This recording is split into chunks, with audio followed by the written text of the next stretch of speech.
తిరుమలలో రద్దీ కొనసాగుతోంది. 31 కంపార్ట్మెంట్లలో భక్తులు వేచి ఉన్నారు. శ్రీవారి సర్వదర్శనానికి 12 గంటల సమయం పడుతోంది. నిన్న శ్రీవారిని 84,220 మంది భక్తులు దర్శించుకున్నట్టు తెలుస్తోంది. శ్రీవారి హుండీ ఆదాయం 4.16 కోట్ల రూపాయలు వచ్చిందని టీటీడీ తెలిపింది. ఇక ఇదే అంశానికి సంబంధించి మరింత సమాచారం మా ప్రతినిధి గోపినాథ్ ఫోన్ ఇన్ ద్వారా అందిస్తారు. గోపినాథ్, చెప్పండి, అక్కడ భక్తుల రద్దీ ఏ విధంగా ఉంది? అధికారులు ఎటువంటి ఏర్పాట్లు చేస్తారు? దీనికి సంబంధించి అప్డేట్స్ ఏంటి?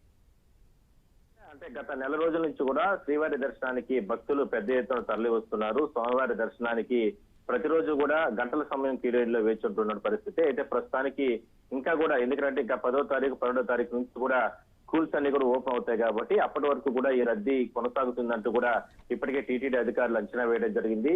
తిరుమలకి వెళ్లే కాలిబాటలు వీళ్ళు స్కూల్ పిల్లలతో పాటు తల్లిదండ్రులు వాళ్ళందరూ కూడా పెద్ద ఎత్తున తిరుమలకు నడుచుకుంటూ కూడా వెళ్తున్నారు. అలా వెళ్లిన భక్తులకి దాదాపుగా 5-6 గంటలు ఉంటే తప్ప గదులు కాటేజీలు దొరకడం లేదు. మరోవైపు అంత నిరీక్షణ చేసి దాని తర్వాత క్యూ లైన్ లకు వెళ్తున్నప్పటికీ కూడా క్యూ లైన్ లో 10-15 గంటల పాటు కూడా వేచి ఉండాల్సిన అవసరం అయితే ఉంటుంది.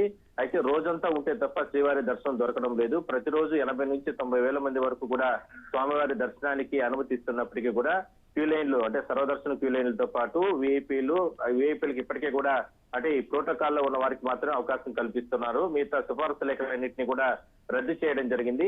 అయినప్పటికీ కూడా ఎక్కడ కూడా రద్దీ మాత్రం ఎక్కడ కూడా తగ్గడం లేదు. సో మొత్తం మీద ఈ వారం 10 రోజుల పాటు ఇంకా కూడా రద్దీ కొనసాగుతుందని చెప్పి కూడా టీటీడీ అధికారులు అంచనా వేస్తున్నారు. అందువల్లనే తిరుపతిలో ఉన్నటువంటి భూదేవి కాంప్లెక్స్ కావచ్చు, శ్రీదేవి కాంప్లెక్స్ ఇలాంటి కొన్ని ప్రాంతాల్లో రాత్రి అర్ధరాత్రి వరకు కూడా భక్తులు ఈ టోకన్స్ కోసం ఎదురు చూస్తున్నారు. అలా వెళ్ళినటువంటి భక్తులకి కొంతమందికి టోకన్లు దొరుకుతున్నాయి, మరి కొంతమందికి దొరకడం లేదు.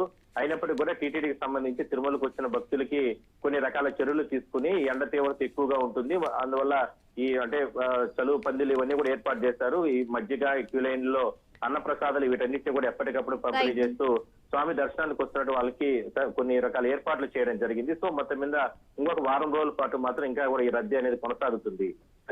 Right, thank you Gopinath.